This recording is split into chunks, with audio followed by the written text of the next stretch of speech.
To my Lab 2 report on charge tape. The purpose of this lab report is to delve into the concept of force fields such as electric fields by studying the interactions between two electrically charged objects and how charge distribution affects the forces in electric fields that objects exert on others.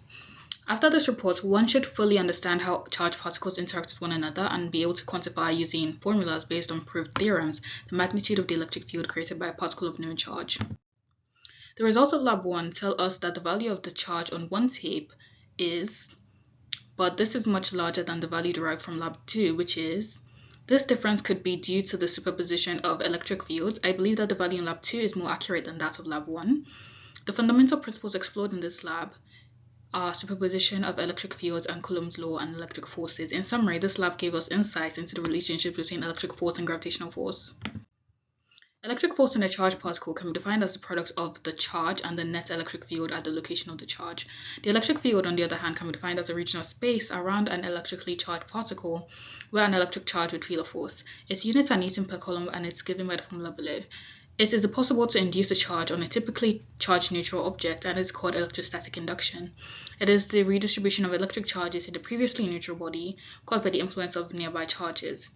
In this experiment, our neutral bodies are pieces of Scotch tape which gains a positive charge due to swift physical interactions with the table and other tape pieces. In physics, charge distribution refers to the amount of charge per unit length, surface area, or volume. Linear charge density, which is what we explored in this lab, is the quantity of charge per unit length, often measured in coulombs per meter. A uniform charge density occurs when there is the same amount of charge per unit length across the entire observed body. In order to proceed with this lab report, we must first clarify that some assumptions were made when collecting data. We must assume that the atmospheric conditions, that is the humidity, are appropriate for the conduction of this experiment. We must also ignore air resistance and we must assume uniform charge density. We must also treat each tape as a point charge with all the charge concentrated at the center. We must also assume that each tape has the same amount of charge. Collection of data computational model.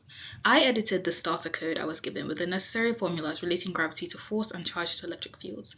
Following this, I used trial and error methods to determine which magnitude of charge gives me net equilibrium force, and I ended up with a value such as this. And you can see the code and to the side, and you can see the diagram which shows net equilibrium. Recall earlier, I had listed out some assumptions made in order to proceed with this analysis. These assumptions can also be presented as sources of errors. Thus, our total sources of errors are assuming perfect atmospheric conditions, assuming both tapes had the same exact charge, human error, such as parallax error when taking measurements. What if? If I had modeled each of my tapes as single point charge, the value I would have gotten for the charge on each tape would be much larger and much more inaccurate, as the line of charge model is much closer to the real value because it is a more accurate model of interactions between charge tape in the real world.